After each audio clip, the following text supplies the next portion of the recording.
प्यारे दोस्तों नमस्ते, स्वागत है आप सभी लोगों का हमारे इस YouTube चैनल में। तो देखो आज हम लोग क्या देखने वाले हैं, तो आज हम देखेंगे डेप्रिसिएशन चैप्टर का एक्सरसाइज।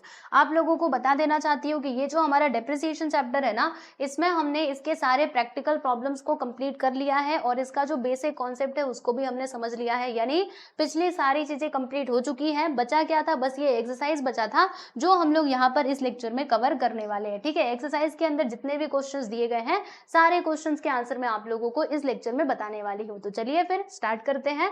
देखिएगा, ये रहा आपका क्वेश्चन नंबर 1। इसमें क्या लिखा है, आंसर इन 1 सेंटेंस ओनली, यानी कि आपको एक सेंटेंस में आंसर लिखना है। तो पहला क्वेश्चन यहाँ पर ये आता है कि व्हाट इज डेप्रिसिएशन, डेप्रिसिएशन क्या होता है। तो मैंने आप सभी लोगों को बताया था कि अगर किसी असेट्स का वैल्यू क्या होता है, डिक्रीज होता है ना, पासेस ऑफ टाइम, यानी जैसे जैसे टाइम बीतेगा वैसे वैसे उस असेट्स की वैल्यू डिक्रीज होती जाएगी, तो वो हमारा डेप्रिसिएशन होता है। तो देखो यहाँ पे वही बात लिखी गई है। देखो इसका आंसर आप अपने से भी लिख सकते हो क्योंकि मैंने आपको इसका मीनिंग समझा दिया है ना। फिर भी देख लो एक बार बुक के लैंग्वेज में कि depreciation means a shrinkage in the value of an asset, मतलब जो वैल्यू है असेट का वो क्या हो जाता है, श्रिंकेज यानी कम हो जाता है ड्यू टू फैक्टर्स लाइक, किसके कारण होता है, वेयर एंड टियर यानी उसका यूज करने थे और ऑब्सोलिशंस या फिर पासेस ऑफ टाइम, बराबर। तो इन सभी कारणों से डेप्रिसिएशन हमें देखने के लिए मिलता है। And why depreciation is charge, depreciation को क्यों चार्ज किया जाता है, ये तो सिंपल सी बात है। देखो depreciation is charge to find out the true amount of profit और लॉस, यानी कि अगर हमें सही में पता लगाना है कि हमारे बिजनेस में एक्चुअली में कितना प्रॉफिट या फिर लॉस हुआ है, तो इस कंडीशन में डेप्रिसिएशन तो आपको चार्ज करना ही पड़ेगा, है ना। तो इसीलिए हम क्या करते हैं, डेप्रिसिएशन चार्ज करते हैं for accounting period. What is a scrap value of an asset, asset का स्क्रैप वैल्यू ये क्या होता है प्यारे दोस्तों। तो ये भी मैंने आप लोगों को बताया था कि जो भी हमारा असेट है, ठीक है, लास्ट में मतलब हमने असेट्स खरीदा, मान लीजिए उसका जो इकोनॉमिक लाइफ है वो है 10 साल का, तो 10 सालों के बाद वो असेट्स कितने रुपए में बिकेगा, हम क्या करते हैं, एस्टिमेट करते हैं, पहले से प्रेडिक्शन करते हैं और वही हमारा स्क्रैप वैल्यू होता है। तो देखो यहाँ पे क्या लिखा है, the net amount which is expected to be realised on the final disposal, मतलब जब वो पूरा कूड़ा कबाड़ा बन जाएगा, ठीक है, तो वो कितने में बिकेगा, तो उसी को हम क्या कहते हैं, स्क्रैप वैल्यू या फिर उसको रेजिड्यूल वैल्यू भी कहा जाता है। ठीक है, नेक्स्ट क्वेश्चन है कि आओ why depreciation is charge even in the year of loss, यानी कि मतलब मान लीजिए कि हमें किसी साल में लॉस हुआ, ठीक है, तो उस साल में क्यों डेप्रिसिएशन चार्ज किया जाता है, इसके पीछे का कारण बताइए। तो देखो आपको चाहे लॉस हो रहा है या फिर प्रॉफिट हो रहा है, आपको डेप्रिसिएशन तो चार्ज करना पड़ेगा, है ना, क्योंकि असेट्स के ऊपर डेप्रिसिएशन हमें चार्ज करना ही होता है क्योंकि असेट्स की वैल्यू डिक्रीज होती रहती है पासेस ऑफ टाइम। ओके, तो देखो यहाँ पे इसका आंसर है कि unless depreciation is charge the true amount of profit and loss can not be ascertain properly, यानी कि अगर आपने डेप्रिसिएशन चार्ज नहीं किया ना तो आपको सही अमाउंट पता नहीं चलेगा कि आपको सही में कितना प्रॉफिट हुआ है, कितना लॉस हुआ है। इसीलिए डेप्रिसिएशन चार्ज करना बहुत ही ज्यादा जरूरी हो जाता है, चाहे आपको नुकसान हो या फिर फायदा हो। अगला question, which account is credited when depreciation is charge, यानी जब डेप्रिसिएशन हम चार्ज करते हैं तो कौन से अकाउंट को क्रेडिट करते हैं प्यारे दोस्तों, याद है आप सभी लोगों को, हम ये अकाउंट बनाया करते थे, मशीनरी अकाउंट, डेप्रिसिएशन अकाउंट। तो देखो जब भी डेप्रिसिएशन हम चार्ज करते हैं तो जो रेलिवेंट असेट अकाउंट होता है, मतलब जो भी असेट्स का अकाउंट होता है उसी को हम क्या कहते हैं, मतलब क्या करते हैं, क्रेडिट करते हैं। ठीक है, क्या बोला था, which account is credited when depreciation is charge, तो जो भी आपका रेलिवेंट असेट्स अकाउंट होता है उसको हम क्रेडिट करते हैं जब ये डेप्रिसिएशन चार्ज किया जाता है। तब आप लोगों ने ये चैप्टर के अंदर देखा भी होगा, है ना, अगर अभी नया नया ताजा ताजा पढ़ के आए हो ना तो पक्का आपके दिमाग में सारे आंसर घूम रहे होंगे। आओ, वेयर इज द प्रॉफिट और loss on sale of asset is transfer, यानी कि अगर हमें प्रॉफिट होता है, प्रॉफिट बोला है ना, हाँ, जब हमें प्रॉफिट होता है असेट्स को जब हम बेचते हैं तब, तो उसको कहाँ पे रिकॉर्ड किया जाता है बताइए जरा। तो उसको हम रिकॉर्ड करते हैं कहाँ पर, तो जो हमारा देखो प्रॉफिट और loss on sale of asset is to be transfer, अच्छा कहाँ पे ट्रांसफर किया जाता है ये पूछा था ना, तो प्रॉफिट एंड लॉस अकाउंट में हम उसको ट्रांसफर करते हैं। अगर आपको प्रॉफिट हुआ तो भी प्रॉफिट एंड लॉस अकाउंट में जाएगा, अगर आपको नुकसान हुआ तो भी वो वहीं पर जाएगा। ठीक है, फिर to which account balance on depreciation account is transferred, मतलब जो डेप्रिसिएशन क्या बोला है, to which account balance on depreciation account is transfer, मतलब कौन से अकाउंट का बैलेंस जो है वो डेप्रिसिएशन अकाउंट में हम ट्रांसफर करते हैं। तो आंसर देखना, balance of depreciation account is to be transfer to profit and loss account. यहाँ पे क्या बोला था, to which account balance on depreciation account is transferred, तो balance of depreciation account is to be transferred to profit and loss account. ठीक है, मतलब जो हमारा बैलेंस होता है डेप्रिसिएशन अकाउंट का उसको हम ट्रांसफर करते हैं प्रॉफिट एंड लॉस अकाउंट में, आपने देखा भी होगा। ठीक है, चलिए आइए, क्योंकि डेप्रिसिएशन क्या होता है, डेप्रिसिएशन बताना जरा हमारे लिए क्या होता है, नुकसान, एक प्रकार से देखा जाए तो वो हमारा एक्सपेंस होता है, इसीलिए हमें उसे प्रॉफिट एंड लॉस अकाउंट में ट्रांसफर करना होता है। आप जब ये वाला चैप्टर पढ़ोगे ना, फाइनल अकाउंट वाला, जो आपका आई थिंक ये इसके आगे रेक्टिफिकेशन के बाद वो चैप्टर आएगा फाइनल अकाउंट का, उसमें आप देखिएगा हम एक प्रॉफिट एंड लॉस अकाउंट बनाएंगे और जब भी डेप्रिसिएशन होगा तो उसको हम डेप्रिसिएशन में ही लिखेंगे, ठीक है। आप देखिएगा अगला सवाल देखो, what is the formula to calculate depreciation by straight line method, यानी कि अगर हमें डेप्रिसिएशन चार्ज करना है, कैलकुलेट करना है by straight line method, then what is the formula for depreciation charging. तो ये होता है फॉर्मूला, हम क्या करते हैं ओरिजिनल कॉस्ट में से जो स्क्रैप वैल्यू होता है उसको माइनस करते हैं एंड डिवाइड करते हैं estimated life of an asset, ठीक है। तो ये हमारा फॉर्मूला होता है, ये तो सभी को पता है। आओ अगला क्वेश्चन देखते हैं, what is fixed instalment method. Now what is fixed instalment method, दो मेथड हमने देखे थे डेप्रिसिएशन चार्ज करने के, एक तो रिटेन डाउन वैल्यू मेथड, दूसरा था हमारा फिक्स्ड इंस्टॉलमेंट मेथड यानी कि वही फिक्स वाला, ठीक है। तो देखो इसमें क्या होता है, किसको हम फिक्स्ड इंस्टॉलमेंट मेथड कहते हैं, तो वो मेथड जिसमें क्या किया जाता है, जो रेट ऑफ डेप्रिसिएशन है वो फिक्स रहता है, हमेशा ओरिजिनल कॉस्ट के ऊपर ही वो चार्ज किया जाएगा। जैसे मान लो पहले साल हमने 10,000 डेप्रिसिएशन चार्ज किया, तो हर साल हम 10,000 ही डेप्रिसिएशन चार्ज करेंगे। Why? Because this is the fixed instalment method. तो देखिएगा, the method in which depreciation is charged at a specific rate on the original cost of the assets every year so as to reduce to the assets account to nil or its scrap value at the end of its estimated life is known as fixed installment method। बताया ना मैंने आप लोगों को, इसमें क्या हो सकता है, ये जो फिक्स इंस्टॉलमेंट मेथड है ना, इसमें ऐसा देखने के लिए मिल सकता है कि जो आपका असेट्स का वैल्यू है समय पूरा होते होते उसका वैल्यू क्या हो जाए, जीरो हो जाए, ऐसा भी हो सकता है, ठीक है। चलिए, Which account is debited when expenses are paid on installation of machinery, मतलब जब हम इंस्टॉलेशन ऑफ मशीनरी के टाइम पे जो भी खर्चा करते हैं, है ना, तो उसको हम कहाँ पे डेबिट करते हैं, कौन से अकाउंट में हम डेबिट करते हैं। यानी आप सोचो ना, जब आप मशीनरी का इंस्टॉलेशन करवा रहे हो, आपने जो खर्चा किया उसे आप डेबिट में, मतलब कौन से अकाउंट के डेबिट में लिखोगे, तो बताओ कौन से अकाउंट के हम डेबिट में लिखेंगे, तो जो हमारा मशीनरी अकाउंट है उसी के डेबिट में लिखेंगे, है ना। देखो लिखा है machinery account is to be debited when expenses are paid on installation of machinery, ठीक है। चलो क्वेश्चन नंबर 1 यहाँ पर होता है समाप्त। अब हम बात करेंगे हमारे क्वेश्चन नंबर 2 की। तो यहाँ पे आपको एक वर्ड लिखना है, ये दिए गए स्टेटमेंट के लिए, कोई बात नहीं लिख लेंगे हम। पहला, अ continuous gradual and permanent reduction in the value of fix assets. बोलो क्या है ये, डेप्रिसिएशन, है ना। फिक्स असेट्स में क्या होता है, डेप्रिसिएशन होते रहता है ना, उसकी वैल्यू डिक्रीज होती रहती है। The expenditure incurred for purchase, installation charges etcetera of an asset, इसको हम क्या कहते हैं, कॉस्ट ऑफ असेट कहते हैं। जैसे असेट्स के ऊपर हमने खर्चा किया, उसको हमने खरीदा, इंस्टॉलेशन का खर्चा दिया, ठीक है, उसको ले जाने का जो भाड़ा था वो भी हमने पे किया, फ्रेट वगैरह पे किया, तो वो सब क्या होता है, वो सब कॉस्ट ऑफ असेट्स में आ जाता है ना। The amount that fix is expected to realise on its disposal, okay, मतलब वो अमाउंट जो हम पहले से फिक्स करके रखते हैं कि जब ये डिस्पोजल में जाएगा, यानी जब ये कबाड़ी में बिकेगा, ओके, तो फिर इसका वैल्यू क्या होगा, उसको हम क्या कहते हैं, उसको हम कहते हैं प्यारे बच्चों स्क्रैप वैल्यू, ठीक है। अगला क्वेश्चन है कि the period for which the assets remain in working condition, यानी वो पीरियड को क्या कहते हैं जब असेट्स आपका बना हुआ है वर्किंग कंडीशन में, तो that period is called life period of the assets, है ना। हम कहते हैं ना एस्टिमेटेड लाइफ ऑफ असेट्स, वो असेट्स का एस्टिमेटेड लाइफ क्या है, तो वो, ठीक है। नेक्स्ट पांचवा ये चौथा था ना, पांचवा देखना क्या है कि the method of depreciation in which the total depreciation is equally spread over the life of the asset, यानी कि वो पीरियड, मतलब देखो वो कौन सा मेथड है डेप्रिसिएशन का जिसमें जो डेप्रिसिएशन है, ठीक है, वो क्या होता है, इक्वली बांटा जाता है, इक्वली, तो वो हमारा फिक्स इंस्टॉलमेंट मेथड है, लिख लेना इसको, है ना। इसी में तो हमारा डेप्रिसिएशन हर साल सेम रहता है। डेप्रिसिएशन अगर पहले साल में 10,000 है, दूसरे में भी 10,000 होगा, तीसरे साल में भी 10,000, चौथे में भी 10,000, मतलब जितने भी साल रहेंगे वहां पे 10-10 हजार ही रहेगा, उससे वो कम नहीं होने वाला, ठीक है। अगला कहा गया, देखो, the type of asset on which depreciation is charge, मतलब वो टाइप ऑफ असेट जिस पर डेप्रिसिएशन चार्ज होता है। जैसे हम अलग अलग टाइप देखते हैं ना हमारे असेट्स के, फिक्स असेट्स होते हैं, करंट असेट्स होते हैं, तो किसके ऊपर डेप्रिसिएशन चार्ज किया जाता है, याद रखना जो आपके फिक्स असेट्स होते हैं ना, इसी के ऊपर डेप्रिसिएशन चार्ज किया जाता है, okay, so keep in your mind, ठीक है। अगला, expenses incurred for fixation of the new asset to bring it in working condition, उसको हम क्या कहते हैं, मतलब कोई मशीनरी है आपने खरीदी, ठीक है, अब उसका इंस्टॉलेशन हम कर रहे हैं ताकि वो वर्किंग कंडीशन में आ सके, तो उसके ऊपर जो हमने खर्चा किया उसको हम क्या कहेंगे, इंस्टॉलेशन चार्जेस कहेंगे या फिर इंस्टॉलेशन एक्सपेंसेस कहेंगे। तो देखो, एंड नौवा है कि excess of selling price of fixed assets over its written down value, मतलब देखो जो आपका रिटेन डाउन वैल्यू है ना, बुक वैल्यू है आपके मशीनरी का 7,000, ठीक है, अब ये बिक रहा है आपका 7,000, मान लीजिए 7,500 में, ओहो, एक्चुअल में वैल्यू है 7,000 का,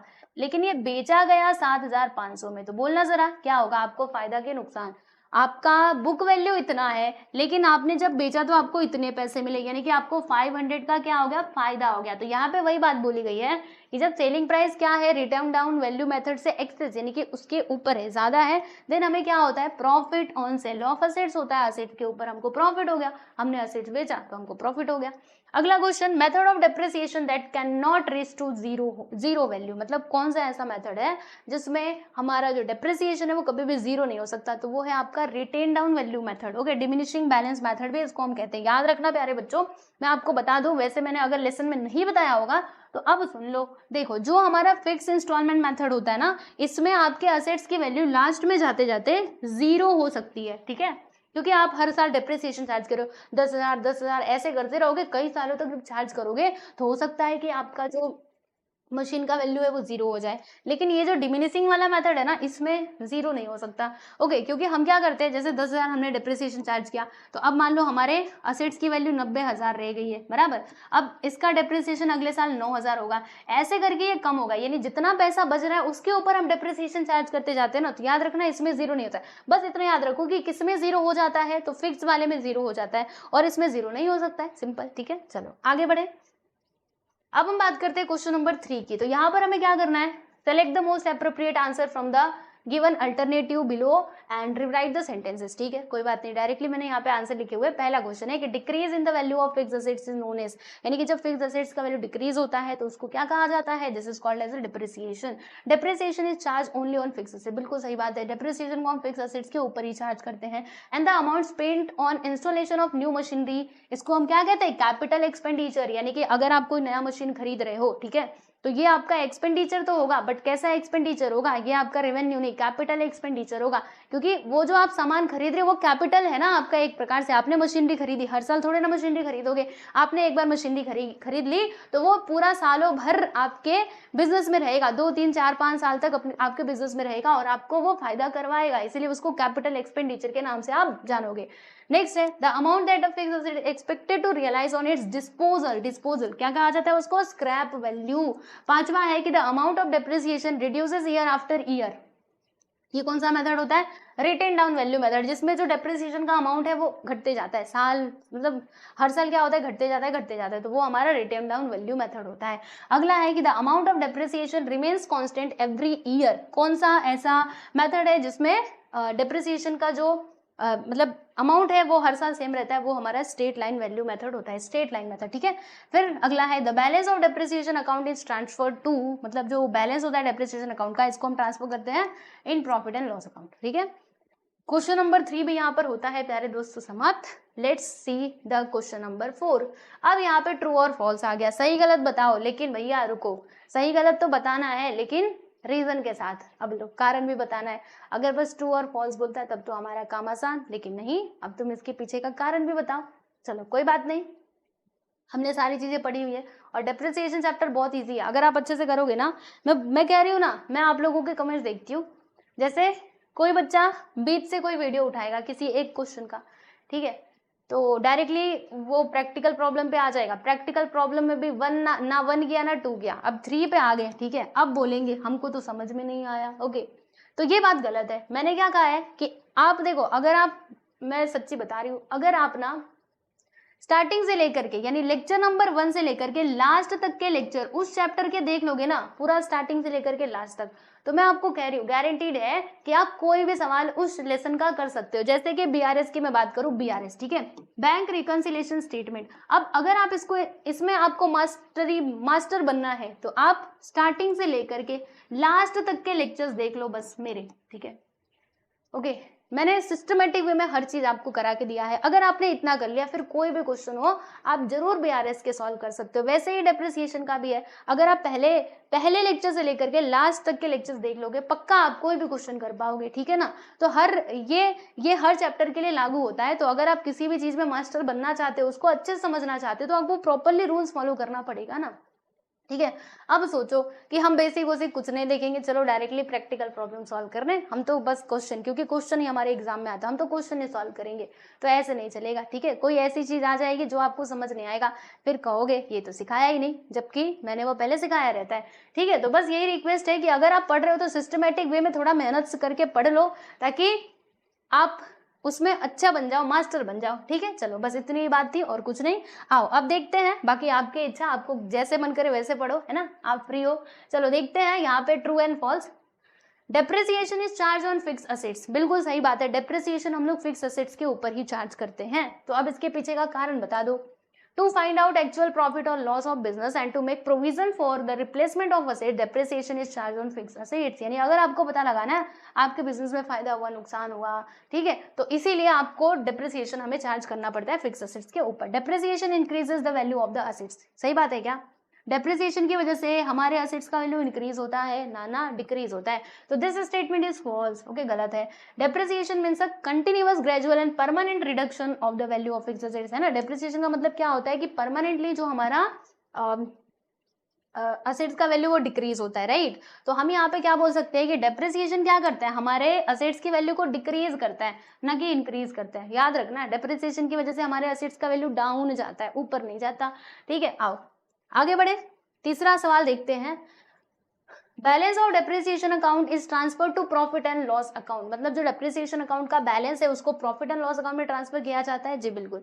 तो this is a true statement, तो ट्रू लिख दिया मैंने। इसके पीछे का कारण बता देना। डेप्रिसिएशन क्या है, नॉन कैश एक्सपेंसेस है for the business. Every income और expense account is to be transfer to profit and loss account to ascertain the actual profit और लॉस ऑफ द बिजनेस। मतलब कोई भी आपको प्रॉफिट हो रहा है, लॉस हो रहा है, तो उसे आपको प्रॉफिट एंड लॉस अकाउंट में ट्रांसफर करना पड़ता है अगर आप एक्चुअल में नेट प्रॉफिट और या फिर नेट लॉस जानना चाहते हो अपने बिजनेस में, तो इसीलिए, ठीक है। Therefore the balance of depreciation account is transfer to profit and loss account. अगला क्वेश्चन है, द प्रॉफिट और loss of sale of fixed assets is ascertain only after charging depreciation. So this statement is true. मतलब क्या हुआ इसका, जैसे कि profit और loss on sale of fixed assets, यानी कि अगर हमें किसी असेट्स के ऊपर हमने उसको बेचा, अब फायदा हुआ कि नुकसान हुआ, वो हम कब निकाल पाते हैं, जब हम उसके ऊपर डेप्रिसिएशन चार्ज कर लेते तब। आपने क्वेश्चन में देखा होगा, पहले मैं क्या क्या करती थी, डेप्रिसिएशन चार्ज करती थी, और फिर उसके बाद हमें पता चलता था कि हमको फायदा हुआ कि नुकसान हुआ। तो सही स्टेटमेंट है ना। So this is your true statement, okay.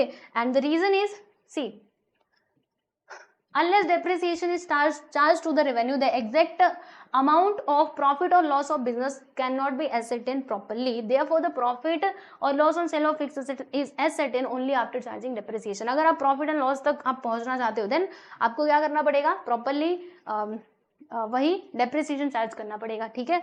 अगला सवाल कि wages paid for installation of machinery are debited to wages account, यानी हम क्या करते हैं, वेजेस अकाउंट में डेबिट करते हैं। किसको डेबिट करते हैं, तो वो वेजेस को डेबिट करते हैं जो हम पे किए रहते हैं इंस्टॉलेशन ऑफ मशीनरी के टाइम पे। तो क्या ये बात सही है, बिल्कुल गलत है ना। वेजेस अकाउंट तो कभी आया ही नहीं, अब ये कहाँ से वेजेस अकाउंट आ गया, ठीक है। तो ये गलत बात है, this is false statement. Wages paid for installation of machinery is nothing but part of cost of machinery. तो इसीलिए हम इसको कहाँ पे रिकॉर्ड करते हैं, तो जो हमारा मशीनरी अकाउंट होता है वहां पे, और वहां पर भी डेबिट साइड में उसको डेबिट किया जाता है। याद होगा आप लोगों को इंस्टॉलेशन चार्जेस, है ना।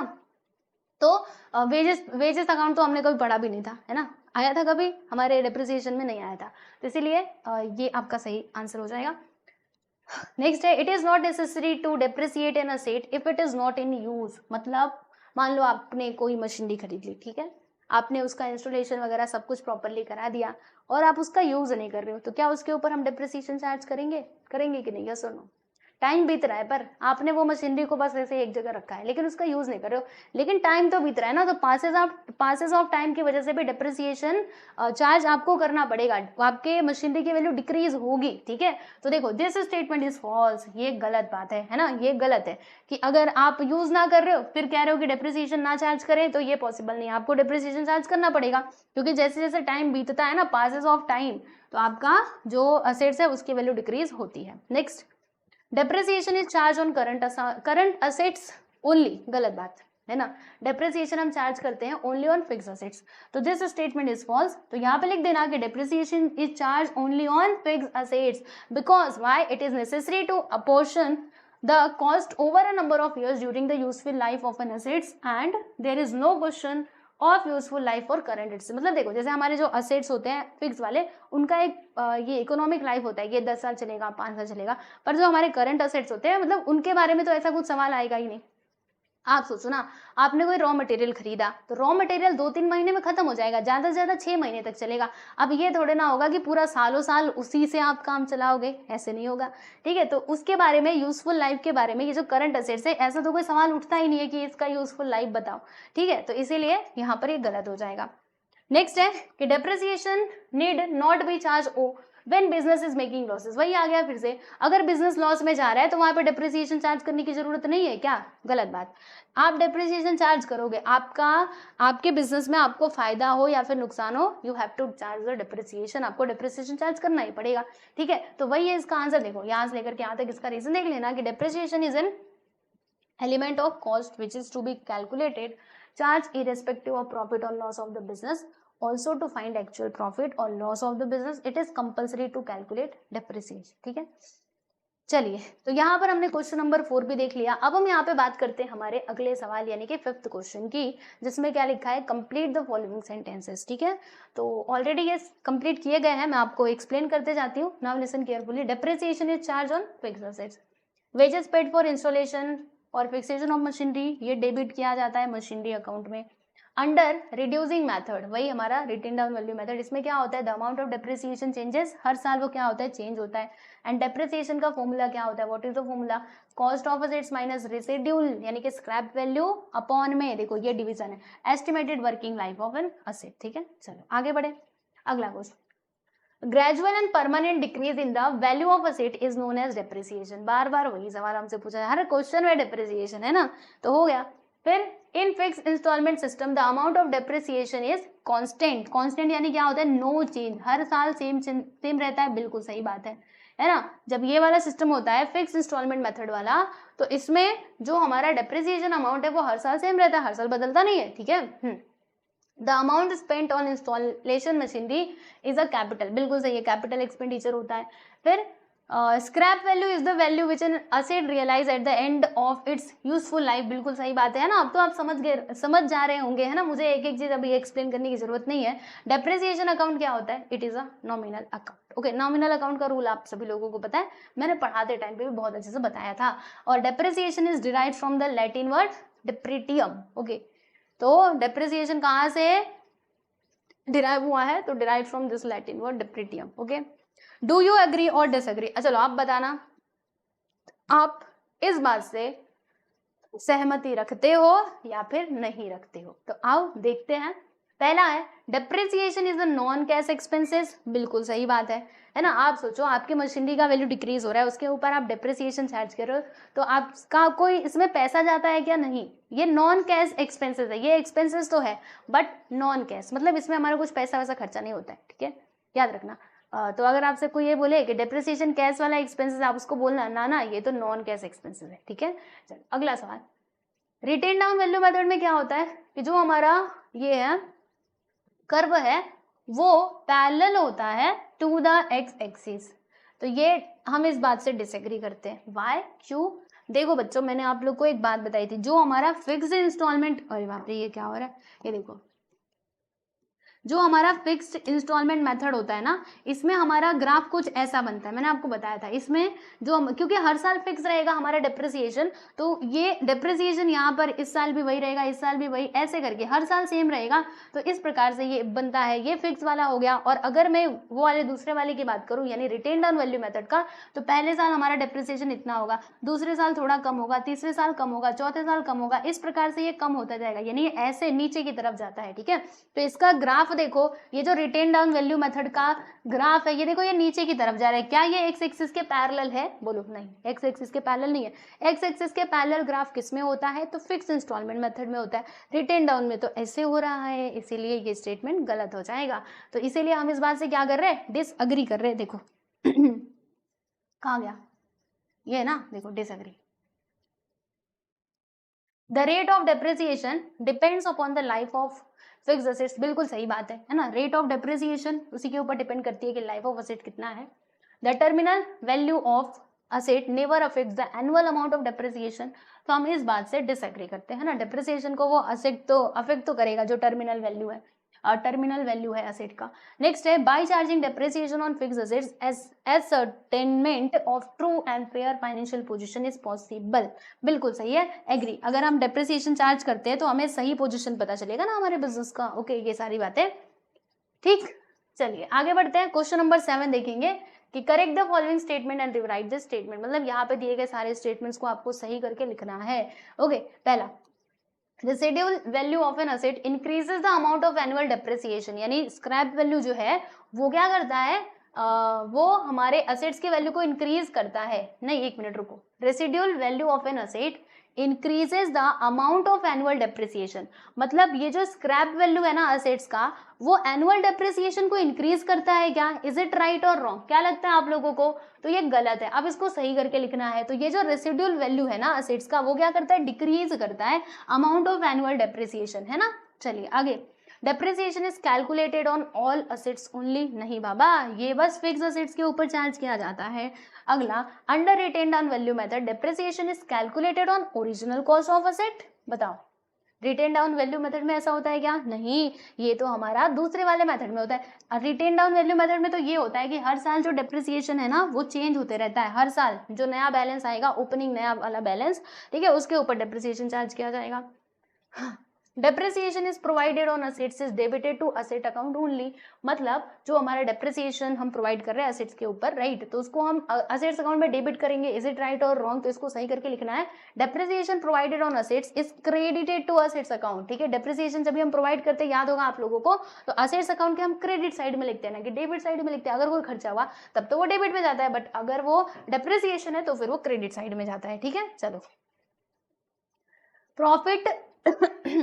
Profit on sale of asset is credited to asset account. मतलब प्रॉफिट हुआ सेल ऑफ असेट के ऊपर तो उसको हम असेट अकाउंट में क्रेडिट करते हैं। बोलो, प्रॉफिट हुआ तो profit on sale of asset is debited to an asset account. ठीक है, वो असेट अकाउंट में डेबिट किया जाता है। क्लियर हुआ? चलो अब हम बात करते हैं यहाँ पर जरा कैलकुलेट द फॉलोइंग। अब यहाँ पे कुछ क्वेश्चंस दिए गए हैं जिन्हें आप लोगों को कैलकुलेट करना है। तो बताइए, सब लोग तैयार है?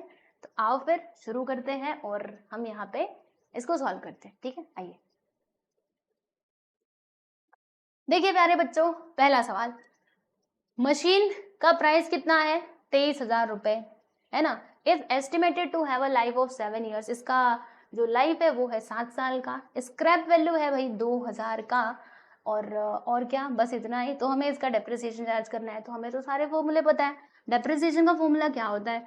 Cost of asset which is 23,000 minus scrap value which is 2000 and then divided by the estimated life of an asset. Now let's subtract it. Then you will get 21,000, right? Then divide by 3, 7 1 7, 7 3 21, and your final answer is 3,000. Okay, so this is your depreciation amount. Okay, देखो यहाँ पे calculation करके बताया भी गया है, तो आप देख सकते हो। ठीक है, next, cost of computer is 40,000. Okay, and depreciation rate is 8%. Now calculate the amount of depreciation. It's very easy. So how will you calculate it? So write down the cost of this assets which is 40,000 and the rate of depreciation is how much? 8%. So write down here 8 upon 100 and then calculate. 00 से 00 cancel and 8 4 कितना होता है? 32, यानी कि 3,200 रुपये। तो you will gate, देखो यहाँ पे आपको आंसर मिला ना, 3,200 रुपीज पर एनम। ओके, तो ये हमारा डेप्रिसिएशन अमाउंट है। डेप्रिसिएशन कैलकुलेट करना तो भाई इसमें मास्टर बन चुके होंगे आप लोग, क्योंकि हमने कितनी बार डेप्रिसिएशन कैलकुलेट किया प्रैक्टिकल प्रॉब्लम सॉल्व करते टाइम पे। आओ, लो, अब ये है भैया मिस्टर एक्स जिन्होंने फर्नीचर खरीद लिया। हाँ, अब ध्यान देना, ठीक है, वो ऊपर वाले तो दोनों आसान थे, लेकिन अब यहाँ पे डेट आ गया। इन्होंने 1 अक्टूबर 2015 को 2,80,000 का खरीदा है सामान, फर्नीचर खरीदा, और 20,000 रुपये इंस्टॉलेशन का खर्चा दिया। बाप रे, इंस्टॉलेशन का खर्चा काफी ज्यादा है, देख लो 20,000 है ना, मुझे लगा 2,000 होगा, पर देखो। एंड इनको डेप्रिसिएशन मिल रहा है 6% का under straight line value method 31 March 2016। Calculate the amount of depreciation. ठीक है, हमें यहाँ पे डेप्रिसिएशन अमाउंट कैलकुलेट करना है। It's very easy. देखो कैसे करेंगे।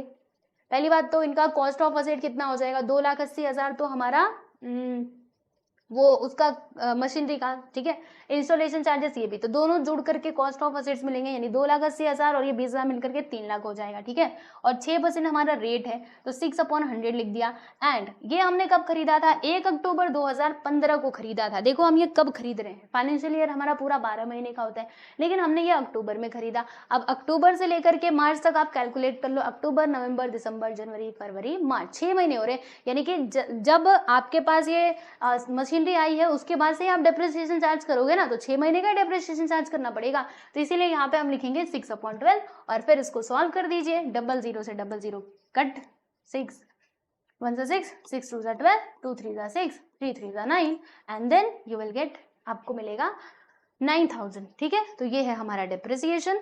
खत्म हुआ कि नहीं? अभी है, बस 2 और सवाल। आओ, मैं भी बोलते बोलते थक गई। आओ देखते हैं अब चौथा question. Messrs Sitaram and company purchase, इन लोगों ने मशीनरी खरीदा। हाँ अब लो भैया, थोड़ा और मुश्किल दे दिया। 1 जनवरी 2016 का इन्होंने खरीदा है, 2 लाख का मशीनरी खरीदा और डेप्रिसिएशन 10% का ये चार्ज कर रहे हैं। रिड्यूसिंग बैलेंस मेथड, यानी दूसरा वाला मेथड है written down value method, okay. और उसके बाद क्या है, हमें यहाँ पे calculate written down value of machinery as on 31 March 2017। देखो प्यारे बच्चों, हमें यहाँ पर बताना है कि वो जो मशीनरी था ना उसका बुक वैल्यू क्या होगा 31 मार्च 2017, 2017 में उस मशीनरी का बुक वैल्यू क्या होगा। ये हमने कब खरीदा था? 2016 में खरीदा था। अब बताओ कि 2017 आते आते इसका बुक वैल्यू क्या होगा। सिंपल सी बात है, आओ मैं बना करके आपको बता देती हूँ, ठीक है। ये लो भैया, हमने कब खरीदा? तो 1 जनवरी 2016 को, मतलब हमारा फाइनेंशियल ईयर शुरू होगा 2015 में, ठीक है। एक फाइनेंशियल ईयर यहाँ पे कंप्लीट होगा 2016 में। हमसे पूछा है 2017 का, है ना, 31 मार्च 2017 का पूछा है ना, यानी कि यहाँ तक आते आते हमारे मशीनरी का बुक वैल्यू क्या होगा। आप कैसे निकालोगे? देखो ध्यान से सुनते जाओ। ये तो शुरू होगा मार्च से, हमने ये कब खरीदा था? जनवरी में। 1 जनवरी यहाँ पर आ जाएगा, इसी फाइनेंशियल ईयर में आएगा। 1 जनवरी को हमने ये मशीनरी खरीदा था 2 लाख रुपए का, ठीक है भाई, खरीद लो, है ना। अब यहाँ पे कौन सा मेथड है ये भी ध्यान रखो, हमारा दूसरा वाला मेथड है रिटेन डाउन वैल्यू मेथड, यानी जो बुक वैल्यू आएगा उसके ऊपर डिप्रिसिएशन चार्ज करेंगे, ठीक है। अब देखो यहाँ पे ये 1 जनवरी को हमने ये सामान खरीदा, हमने मशीनरी खरीदी, तो 1 जनवरी से लेकर के 31 मार्च तक अब कैलकुलेट करोगे कितना महीना होगा? 3 महीने। मतलब पहले ईयर में, पहले फाइनेंशियल ईयर में आपको 3,000 का डिप्रिसिएशन, 3,000 नहीं, 3 महीने का डिप्रिसिएशन कैलकुलेट करना पड़ेगा। तो ये जो 2 लाख रुपए है इसके ऊपर 3 मंथ्स का डिप्रिसिएशन चार्ज कर दो, तो 2 लाख रुपए। और डिप्रिसिएशन का, 1 मिनट, 2 लाख, डेप्रिसिएशन का रेट कितना है भाई देख लो, और डेप्रिसिएशन का रेट है आपका 10% का। एंड हम ये कैलकुलेट कर रहे हैं ओनली फॉर 3 मंथ्स, तो 3/12, 00 से इससे ये कट गया, इससे ये कटा, 3 1 3, 3 4 12 एंड 4 5 20, यानी कि 5,000 रुपए आया हमारा पहले साल का डेप्रिसिएशन, यानी फर्स्ट ईयर का डेप्रिसिएशन हमारा 5,000 रुपए आ गया, ठीक है। अब बताना मार्च में 2016 को इस मशीनरी की वैल्यू क्या रह जाएगी? पहले 2 लाख था, है ना, अब इसमें से 5 लाख माइनस कर दो, यानी अब इसकी वैल्यू रह गई है 1,95,000, ठीक है, बराबर। अब ये पूरा हमारे बिजनेस में था, यानी पूरे 1 साल का हम डेप्रिसिएशन इसके ऊपर चार्ज करेंगे, तो कितना होगा? 2017 आते आते इसका वैल्यू कितना होगा? तो डेप्रिसिएशन आप कितना चार्ज करोगे? तो 1,95,000 का 10% निकालो तो 19,500 आपको मिलेगा। अब इसमें से 19,500 को माइनस कर दो तो कितना आएगा? 0 0, और 10 में से 5 गया तो 5, और यहाँ पर कितना बचेगा? 4, 14 में से 9 गया तो 14 में से 9 गया तो 5 5, यहाँ पे 5 आएगा, ठीक है। ऐसे ही कुछ आएगा, आप देख सकते हो, है ना। फिर यहाँ पे 7, लाओ मैं इधर अच्छे से माइनस करूं, वहां पे गड़बड़ हो जा रही है।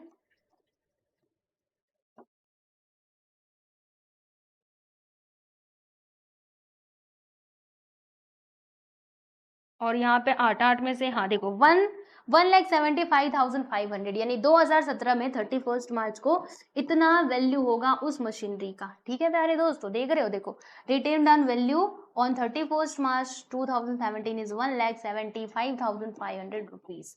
तो ये होगा इसका पूरा कैलकुलेशन। मेरे ख्याल से समझ में आ गया होगा, क्योंकि हमने इस टाइप के कैलकुलेशन को बहुत अच्छे से किया है ना। तो I hope so this is clear to you. पूरा मैंने गायब कर दिया, अब देख लो पूरा यहाँ पे कैलकुलेशन किया भी है।